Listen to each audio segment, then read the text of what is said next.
Hello everyone, welcome back on commerce hurricanes. बदलते समय के साथ टेक्नोलॉजी बदल रही है, एनवायरनमेंट बदल रहा है, सोसाइटी भी चेंज हो रही है। वर्कर्स को या एम्प्लॉयज़ को अब पहले से बहुत ज़्यादा हार्डवर्क करना पड़ रहा है। लॉन्ग वर्किंग आवर्स हो जाते हैं।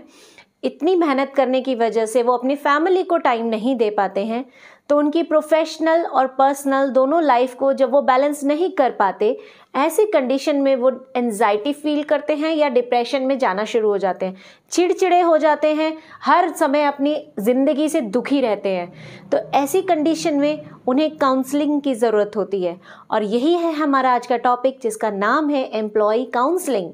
तो आइए जानते हैं क्या है ये टॉपिक और क्यों ये इतना ज़रूरी हो गया है आजकल की लाइफ में। लेकिन उससे पहले जल्दी से चैनल सब्सक्राइब कर दीजिए अगर अभी तक नहीं किया है, और बेल आइकन दबा दीजिएगा वीडियो की नोटिफिकेशन के लिए।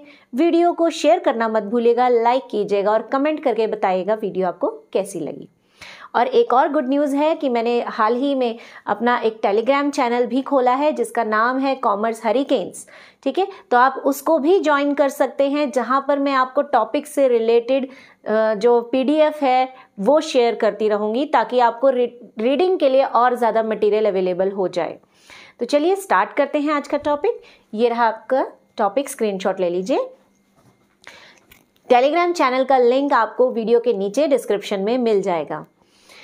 अब हम बात कर रहे थे एम्प्लॉय काउंसलिंग। जैसा कि मैंने आपको बताया कि एम्प्लॉय को काउंसलिंग करने की ज़रूरत होती है। जैसे जब हम बचपन में किसी परेशानी में होते थे, हमें समझ नहीं आता था कि हमें कौन सी स्ट्रीम चूज़ करनी चाहिए या अच्छे मार्क्स लाने के लिए क्या स्ट्रेटजी बनानी चाहिए, तो ऐसी कंडीशन में हम अपने से किसी सीनियर से डिस्कशन करते थे जो हमें सही सलाह देते थे, है ना, हमें बताते थे कि हमें क्या करना चाहिए क्या नहीं करना चाहिए।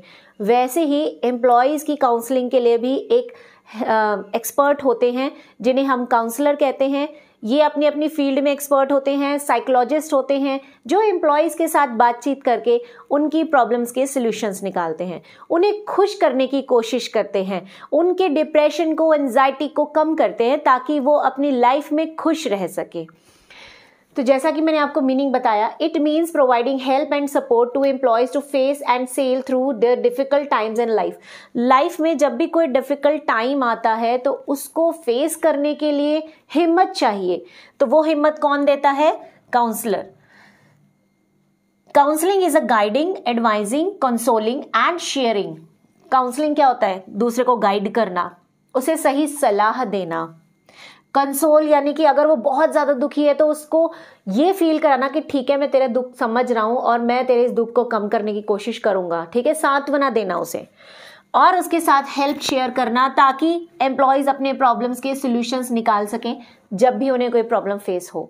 अगर एम्प्लॉय की काउंसलिंग नहीं की जाएगी तो वो दिन पर दिन और ज़्यादा परेशान होता जाएगा, physically and mentally stressed out होता जाएगा। फीचर्स क्या हैं एम्प्लॉय काउंसलिंग के? Deals with emotional problems. Obviously ये आपके इमोशंस के साथ डील करती है। जब हम अपने इमोशंस को कंट्रोल नहीं कर पाते, हम बहुत ज़्यादा दुखी हो जाते हैं ना, तब एम्प्लॉय काउंसलिंग होती है। Next, exchange of ideas. यहाँ पर आइडियाज़ का एक्सचेंज होता है। ठीक है, कोऑपरेटिव इन नेचर। यहाँ पर काउंसलर जो है वो एम्प्लॉयज़ के साथ पूरी तरह से कोऑपरेट करता है। वो उसे कभी भी ये नहीं कहता कि तू गलत है, वो कभी ये नहीं कहेगा कि हाँ तू जो कह रहा है ना वो गलत है, जो मार्केट में चल रहा है वही सही है। नहीं, वो हमेशा यही कहेगा कि आप सही हो, आप अपना नज़रिया बताइए, आपको कहाँ दिक्कत आ रही है, फिर वो उसे उसकी सॉल्यूशंस देता है। कॉन्फिडेंशियलिटी। ऑब्वियसली यहाँ कॉन्फिडेंशियल रखा जाता है। एम्प्लॉय की जो भी प्रॉब्लम है वो किसी को बताई नहीं जाती। ठीक है, जैसे डॉक्टर्स होते हैं ना, साइकोलॉजिस्ट, अगर हम किसी साइकोलॉजिस्ट के पास जाए तो वो हमारी केस हिस्ट्री को कॉन्फिडेंशियल रखते हैं, बिल्कुल वैसे ही। डायनामिक इन नेचर, क्योंकि बदलते समय के साथ हमें भी बदलना पड़ता है, एम्प्लॉय की नीड के अकॉर्डिंग हमें चेंज करना पड़ता है अपनी काउंसलिंग को, तो इसलिए ये डायनामिक है। अब हम बात करते हैं जो बहुत इंपॉर्टेंट टॉपिक है उसके बारे में, जिसका नाम है टाइप्स ऑफ काउंसलिंग। आप एम्प्लॉयज के साथ काउंसलिंग कैसे कर सकते हो? फर्स्ट है डायरेक्टिव काउंसलिंग। डायरेक्टिव काउंसलिंग, जैसा कि मैंने यहाँ लिख रखा है, यहाँ पर जो काउंसलर है वो एक्टिव रोल निभाता है, यानी उसके पास कुछ सेट ऑफ क्वेश्चंस होते हैं। वो क्वेश्चंस एम्प्लॉय से पूछे जाते हैं, फिर एम्प्लॉय जो रिस्पॉन्स देता है उसके बेसिस पर ये देखा जाता है कि एम्प्लॉय को क्या सोल्यूशन दिया जाए। ठीक है, तो ये यहाँ पर काउंसलर एक्टिव रोल निभाता है। स्ट्रक्चर्ड क्वेश्चंस होते हैं, यानी पहले से ही सोचे हुए क्वेश्चंस होते हैं जो उसकी प्रॉब्लम से रिलेटेड होते हैं। काउंसलर जो है वो ही उसको सोल्यूशन देता है, एम्प्लॉय यहाँ सोल्यूशन खुद से नहीं निकालता। ठीक है जी। अब बात करते हैं नॉन डायरेक्टिव काउंसलिंग की। ये इसका बिल्कुल अपोजिट है। यहाँ पर एक्टिव रोल निभाता है एम्प्लॉय, यानी कि काउंसलर उससे कोई सवाल नहीं पूछता, बस वो उसके सामने बैठ जाता है और बोलता है कि चलिए आप मुझे बताइए आपको क्या प्रॉब्लम है, आपकी पर्सनल लाइफ में क्या दिक्कत है या आपके प्रोफेशनल लाइफ में क्या दिक्कत है, आपके सुपीरियर से आपको अगर कोई प्रॉब्लम है तो वो बताइए। ठीक है, वो सारी बातें उससे सुनता है बिल्कुल शांत बैठकर। जैसे कि डियर जिंदगी में था कि शाहरुख खान काउंसलर थे और वो बिल्कुल शांत बैठकर सिर्फ आलिया भट्ट की बातें सुनते थे और फिर उसके सॉल्यूशंस देते थे। ठीक है, नेक्स्ट आता है counsellor just listen carefully and client oriented, इसको कहते हैं क्योंकि यहाँ पर ज़्यादा काम जो है वो क्लाइंट कर रहा है। जो हमारा काउंसलर है वो सिर्फ क्या करेगा, उसकी बात को सुनेगा, उसे कुछ डायरेक्शंस देगा, उसके बाद वो उसे बोलेगा कि एम्प्लॉय को बोलेगा कि अब आप खुद सोचिए कि जो मैंने बातें आपको बताई हैं इसके बेसिस पर क्या सोल्यूशन होना चाहिए। तो क्लाइंट अपनी समस्या के समाधान खुद निकालता है बातचीत करके, उसे सिर्फ गाइड करता है काउंसलर, सोल्यूशन नहीं देता। ठीक है, और जब एम्प्लॉय अपने सोल्यूशन खुद ही निकालता है तो उसके अंदर कॉन्फिडेंस आता है। नेक्स्ट आता है कोऑपरेटिव काउंसलिंग। यहां पर क्या होगा, दोनों मिलकर काम करेंगे। ठीक है, क्योंकि इसके कुछ फायदे हैं कुछ नुकसान हैं, इस वाली काउंसलिंग के कुछ फायदे हैं कुछ नुकसान हैं, तो इन दोनों को मिलाकर जब हम करते हैं वो कोऑपरेटिव होते हैं। यहाँ पर थोड़ा काम क्लाइंट करता है और थोड़ा काम जो है वो काउंसलर करता है। तो आइए जानते हैं कि डायरेक्टिव काउंसलिंग के क्या मेरिट्स या डीमेरिट्स होते हैं। तो मेरिट्स क्या है, पहला जैसा कि मैंने बताया यहाँ पर एम्प्लॉय का काम कम है, काउंसलर एक्टिव रहता है, काउंसलर सॉल्यूशंस देता है।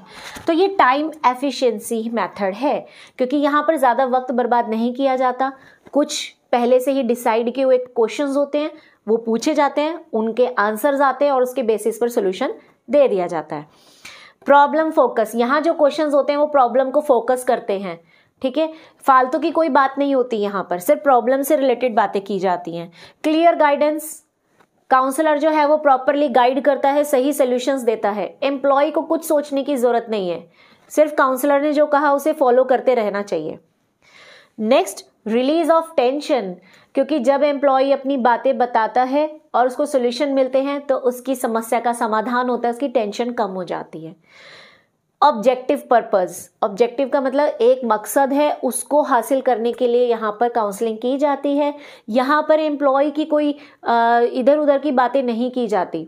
ठीक है, एक पर्पसफुली काम यहाँ पर किया जाता है, लेकिन इसका कुछ लिमिटेशन भी है। क्या है वो, पहला क्लाइंट डिपेंडेंसी, यानी आप पूरी तरह से अपने क्लाइंट पर निर्भर कर रहे हो। आपने क्वेश्चन पूछा, उसने आपको आंसर दे दिया, फिर आपने क्वेश्चन पूछा, उसने आपको आंसर दे दिया। मींस काउंसलर ने तो खुद से कुछ भी चेक नहीं किया, हो सकता है क्लाइंट आंसर गलत दे रहा हो। कुछ लोग ऐसे भी तो होते हैं जो सच छुपाते हैं, जो खुल के बात नहीं करते। तो ऐसी कंडीशन में आप जो काउंसलर है उसका रोल एक्टिव होना चाहिए कि वो बातों बातों में उससे सच्चाई उगलवाए, है ना। लेकिन यहाँ पर तो ऐसा कुछ हो ही नहीं रहा है, यहाँ तो सीधा क्वेश्चन आंसर चल रहा है। तो यहाँ पर क्या है कि क्लाइंट के ऊपर आप पूरी तरह से निर्भर होते हो, तो हो सकता है कि सही सोल्यूशन ना भी आए। नेक्स्ट आता है लिमिटेड एक्सप्लोरेशन, यानी कि आप ज़्यादा एक्सप्लोर नहीं कर रहे हो अपने एम्प्लॉय को, उससे ज़्यादा बातचीत नहीं कर रहे हो, सिर्फ प्रॉब्लम से रिलेटेड बात की, सोल्यूशन दिया और उसे भेज दिया। ठीक है, कई बार ऐसा होता है कि हमें खुद नहीं पता होता कि हमें क्या प्रॉब्लम है। ठीक है, हमें बस ये पता है कि हम दुखी हैं। जैसे हमारे साथ भी होता है, कई बार हम सोचते हैं कि यार आज दिल बहुत दुखी दुखी सा है, सैड सैड फील हो रहा है, लेकिन समझ नहीं आ रहा कि प्रॉब्लम क्या है। तो ऐसा एम्प्लॉय के साथ भी हो सकता है ना। लेकिन यहाँ काउंसलर कुछ खास क्वेश्चंस पूछ ही नहीं रहा, ठीक है ना, तो ज़्यादा एक्सप्लोर कर ही नहीं रहा। नेक्स्ट आता है not suitable for all employees, हर तरह के एम्प्लॉय या क्लाइंट के लिए ये मेथड सुटेबल नहीं होता। अब हम बात करेंगे कि नॉन डायरेक्टिव काउंसलिंग के क्या मेरिट्स एंड डिमेरिट्स हैं। आप इसका स्क्रीनशॉट ले लीजिए। तो क्या मेरिट है नॉन डायरेक्टिव के, यानी कि जहाँ पर क्लाइंट का रोल ज़्यादा होता है, वो बातचीत करता है काउंसलर के साथ, अपनी प्रॉब्लम्स शेयर करता है और फिर खुद ही वो उसके सॉल्यूशंस निकालता है through the guidance of counsellor. Reduced client dependency, जैसा कि हमने पिछले मेथड में देखा कि हम क्लाइंट के आंसर्स पर डिपेंड कर रहे थे, यहाँ ऐसा नहीं है। यहाँ पर हम बातचीत करते हैं, क्लाइंट को बोलने का मौका देते हैं, उससे हर तरह की बात पूछते हैं, पर्सनली, प्रोफेशनली, इमोशनली, हर तरह की चीज़ें उससे पूछते हैं और फिर काउंसलर ये डिसाइड करता है कि इस पर्सन को क्या प्रॉब्लम हो रही है और उसके क्या रीजंस हो सकते हैं। तो यहाँ क्लाइंट के ऊपर हम डिपेंड नहीं करते। एक्सेप्टेंस एंड एम्पैथी, एम्पैथी का मतलब होता है कि जब आप दूसरे के दुख को, दर्द को महसूस कर सको। तो यहाँ पर जो हमारा काउंसलर होता है वो क्लाइंट के दुख और दर्द, तकलीफ को समझ सकता है, महसूस कर सकता है और उसके तकलीफ को वो एक्सेप्ट भी करता है। वो ये मानता है कि वाकई में एम्प्लॉय परेशान है, वो एम्प्लॉय को कभी भी कोई नेगेटिव बात नहीं कहता। क्लाइंट एम्पावरमेंट, यहाँ पर क्लाइंट को मौका मिल रहा है सशक्त होने का, क्योंकि क्लाइंट अपनी प्रॉब्लम्स के सॉल्यूशंस निकाल रहा है काउंसलर की हेल्प से, तो कहीं ना कहीं उसका कॉन्फिडेंस बढ़ जाएगा, उसे समझ आएगा कि हाँ, मैं जिस प्रॉब्लम का शिकार हूँ मैं उसका सोल्यूशन कर सकता हूँ, इट मीन्स मुझ में भी कुछ खास बात है। एनहांस्ड सेल्फ अवेयरनेस, एम्प्लॉय को बातें करते करते अपने अंदर क्या क्या चल रहा है, क्या क्या प्रॉब्लम्स चल रही हैं उनके बारे में अवेयरनेस होती है, तो वो खुद को और अच्छे से, बेहतर तरीके से समझ पाता है। डीमेरिट्स यानी क्या नुकसान है इस मेथड का? स्लोअर प्रोग्रेस, यहाँ पर प्रोग्रेस बहुत स्लो है क्योंकि यहाँ हमें कई सारे सेशंस करने पड़ते हैं। हम यहाँ डायरेक्ट क्वेश्चन नहीं पूछ रहे, हम पहले उसके साथ थोड़ा सा फ्रेंडली रिलेशन रखते हैं, रैपोर्ट क्रिएट करते हैं, उसके बाद बातों बातों में सॉल्यूशंस निकालते हैं, तो ये टाइम कंज्यूमिंग मेथड हो जाता है। प्रोसेस जो है वो बहुत स्लो है। रिक्वायर्ड स्किल्ड काउंसलर, यहाँ पर बहुत ही टैलेंटेड और स्किल्ड काउंसलर की ज़रूरत है क्योंकि यहाँ पर एम्प्लॉय खुद नहीं बता रहा कि उसको क्या प्रॉब्लम है। यहाँ पर काउंसलर को जज करना पड़ेगा एम्प्लॉय की बातें सुनने के बाद कि उसकी समस्या क्या है, उसके कारण क्या है और क्या उसको मैं गाइडेंस दूँ। ठीक है। टाइम कंज्यूमिंग, ये बहुत ज़्यादा टाइम कंज्यूमिंग है, लेंथी प्रोसेस है। May not address specific issue, कई बार ऐसा होता है कि बातचीत करते करते हम अपने असली मुद्दे से ही भटक जाते हैं, हम इधर उधर की बातें करने लगते हैं और जो हमारा स्पेसिफिक इशू था उसको हम भूल ही जाते हैं। ठीक है, तो ये हो गया हमारा टॉपिक यहाँ तक। अब हम बात करेंगे कि जब काउंसलर काम कर रहा होता है तो वो क्या क्या फंक्शंस करता है, मतलब वो कैसे एम्प्लॉय के अंदर चेंजेस ला सकता है। पहला है एडवाइस, वो उसे एडवाइस दे सकता है कि ठीक है, मैं समझ गया आपकी ये प्रॉब्लम है, इस प्रॉब्लम के ये सोल्यूशन हो सकते हैं, इसको अपनाने से आप इम्प्रूव कर सकते हैं।